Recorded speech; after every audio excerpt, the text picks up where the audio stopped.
Bismillahirrahmanirrahim. Assalamualaikum warahmatullahi wabarakatuh. Selamat berjumpa kembali dengan saya Laulema di channel Nyimbir. Kali ini kita akan curhat seputar pendidikan.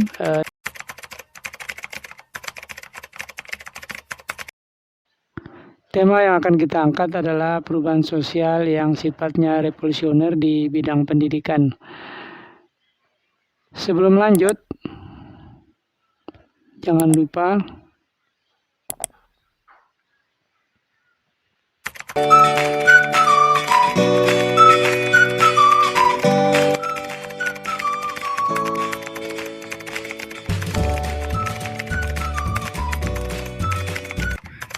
sahabat sosiologi di seluruh Nusantara, semoga kita semua dalam kondisi terbaik kita, sehat walafiat, dimudahkan segala urusan kita, diberi semangat dan dimudahkan rezeki kita. Amin.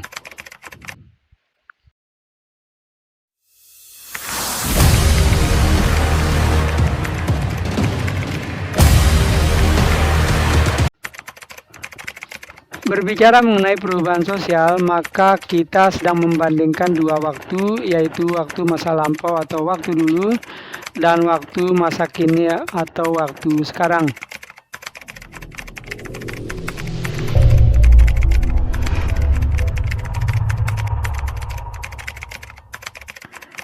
Dan apabila perbedaan kondisi dua waktu tersebut membawa dampak bagi kebanyakan orang atau anggota masyarakat, maka itulah hakikatnya yang disebut sebagai perubahan sosial.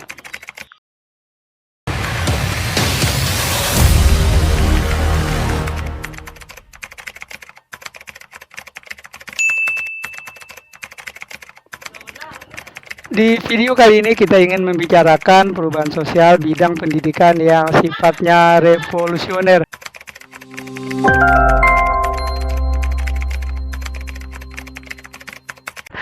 Artinya kita sedang ingin membandingkan kondisi pendidikan Indonesia dari periode dulu zaman kolonial, kemudian berlangsung Orde Lama, Orde Baru hingga Orde Reformasi sekarang ini yang berlangsung begitu cepatnya atau disering disebut dengan istilah revolusioner. Wajah pendidikan Indonesia kita akan mulai dari era atau zaman pendudukan kolonial Belanda, yang dari banyak literatur dikatakan oleh para ahli, mereka menjajah bangsa kita sepanjang 350 tahun, yaitu sejak tahun 1596 hingga tahun 1942. Lalu bagaimana dengan wajah pendidikan pada zaman itu? Seperti yang kita ketahui bahwa dalam masyarakat Indonesia di zaman itu, masyarakat dipilah menjadi tiga kelas, yaitu kelas bangsa Eropa. Mereka ini terdiri dari orang Belanda dan bangsa-bangsa Eropa lainnya. Kemudian adalah kelas bangsa Timur Asing. Mereka ini adalah bangsa-bangsa pendatang dari bangsa Asia seperti Cina, Arab, India, dan bangsa-bangsa Asia lainnya. Kemudian yang ketiga adalah kelas bangsa pribumi.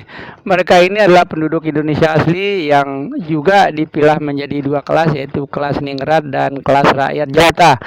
Lalu pada zaman itu yang boleh bersekolah di sekolah-sekolah Belanda hanya bangsa pribumi dari kalangan ningrat yang laki-laki. Sementara kaum yang perempuan juga dari kalangan ningrat tidak boleh bersekolah. Dalam periode panjang pendudukan Hindia Belanda di Indonesia, di penghujung pendudukannya, tepatnya di tahun 1879, lahirlah Raden Ajeng Kartini, seorang yang berasal dari kaum ningrat Kabupaten Jepara pada saat itu. Beliau ini dikenal sebagai pejuang emansipasi kaum perempuan karena beliaulah yang memperjuangkan hak-hak kaum perempuan untuk dapat menikmati sekolah yang selama ini hanya dipingit saja. Di umur 44 tahun, tepatnya di tahun 1903, beliau ini mendirikan sekolah untuk kaum-kaum perempuan pingitan yang menggunakan pendopo Kabupaten Jepara. Kemudian wajah pendidikan Indonesia setelah merdeka. Dalam periode ini dipilah menjadi tiga periode, yaitu Orde Lama, Orde Baru, dan Orde Reformasi. Seperti apakah perubahan sosial yang terjadi dari era sebelumnya, era penjajahan kolonial Belanda, hingga masuk ke era setelah merdeka? Kemudian kita beralih ke periode selanjutnya, yaitu periode pendidikan Indonesia setelah merdeka, yaitu pada periode awal yang disebut dengan periode Orde Lama yang berlangsung kurang lebih selama 7 tahun, yaitu dari tahun 1959 sampai tahun 1966. Perubahan sosial wajah pendidikan di Indonesia mengalami perubahan yang tidak begitu signifikan. Perubahan yang terjadi yang pertama dari sisi kesempatan belajar.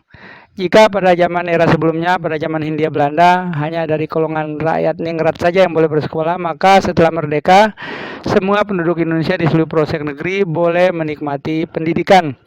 Akan tetapi dari sisi wajah sekolahnya apa adanya, sangat sederhana jika dibanding dengan zaman Hindia Belanda. Karena pada saat ini didirikan oleh bangsa Indonesia sendiri sekolah-sekolah di seluruh pelosok negeri dengan sangat sederhana. Belum ada pakaian seragam, belum mengenal buku tulis, jadi masih bersekolah apa adanya. Kemudian kita menengok perubahan wajah pendidikan di periode berikutnya, yaitu periode Orde Baru yang berlangsung kurang lebih selama 32 tahun, yaitu semenjak tahun 1966 hingga tahun 1998. Perubahan wajah pendidikan di periode ini sedikit mengalami kemajuan. Fasilitas pendidikan sudah mulai bagus, siswa sudah mengenal pakaian seragam, sudah mengenal buku tulis dan alat-alat tulis lainnya. Akan tetapi guru masih menjadi sumber utama dalam belajar, belum banyak buku paket. Fasilitas utama belajar masih berupa papan tulis dan alat menulisnya masih berupa kapur tulis. Sehingga pada periode ini tentu membawa dampak dari sisi kesehatan baik guru maupun siswa, karena tentu dampak daripada debu kapur tulis itu berbahaya bagi kesehatan.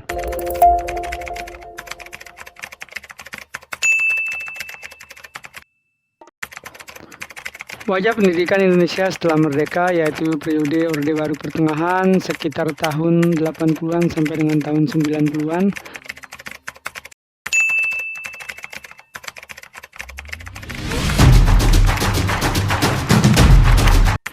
Wajah pendidikan kita mengalami perubahan yang cukup baik.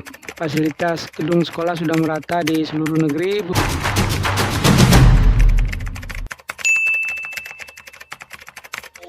Buku paket belum merata bagi seluruh siswa. Guru-guru masih menjadi sumber utama dalam belajar. Papan tulis dan kapur tulis masih menjadi alat utama dalam belajar.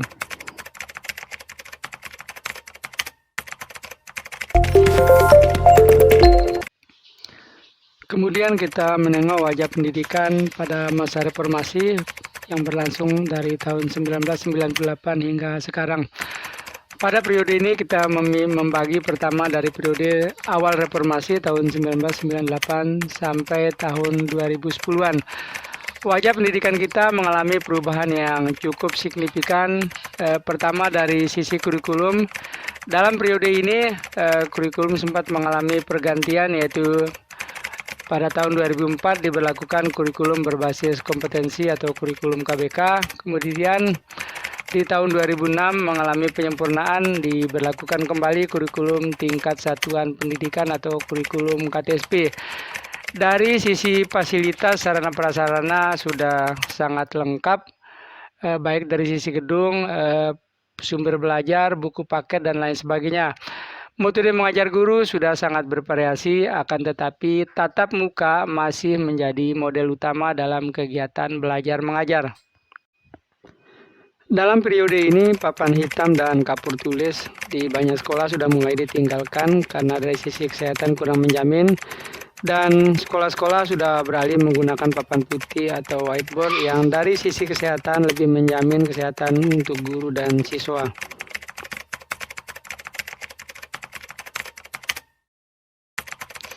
Kemudian beralih ke periode tahun 2010-an sampai dengan tahun 2018.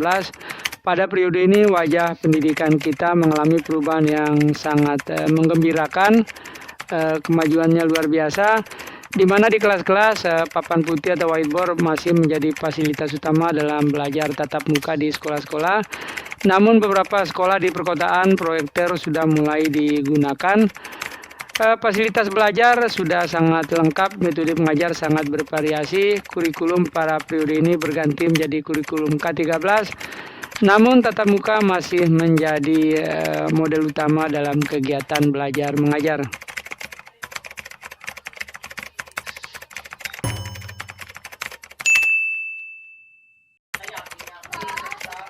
Kemudian kita beralih ke periode tahun 2019 sampai dengan sekarang. Kemudian kita menengok seperti apakah perubahan wajah pendidikan kita seiring dengan kemajuan teknologi telekomunikasi dan bertepatan dengan merebaknya wabah COVID-19 memaksa untuk menggunakan model pendidikan yang mengalami perubahan yang cukup drastis dari model tatap muka atau belajar secara luring atau luar jaringan menjadi model belajar jarak jauh atau orang disebut belajar daring atau dalam jaringan atau belajar online, yaitu orang bisa belajar dari mana saja dan tidak harus di sekolah dengan menggunakan fasilitas internet sebagai fasilitas utamanya.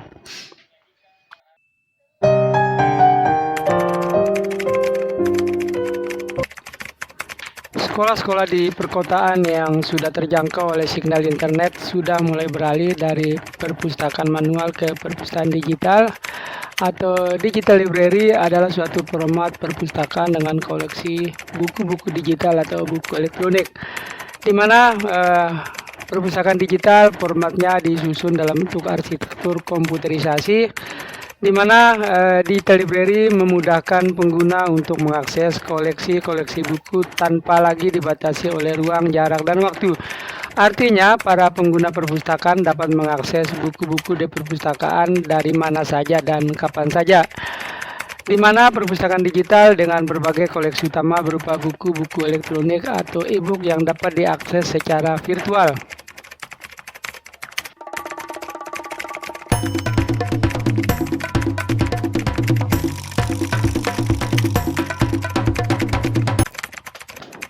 Di sesi akhir video memberikan tugas untuk siswa, buatlah resume mengenai perbedaan atau bentuk-bentuk perubahan sosial yang terjadi dalam bidang pendidikan dari era kolonial, era Orde Lama, Orde Baru hingga Orde Reformasi sekarang ini. Sekian dan terima kasih. Billahi taufiq wal hidayah. Wassalamualaikum warahmatullahi wabarakatuh.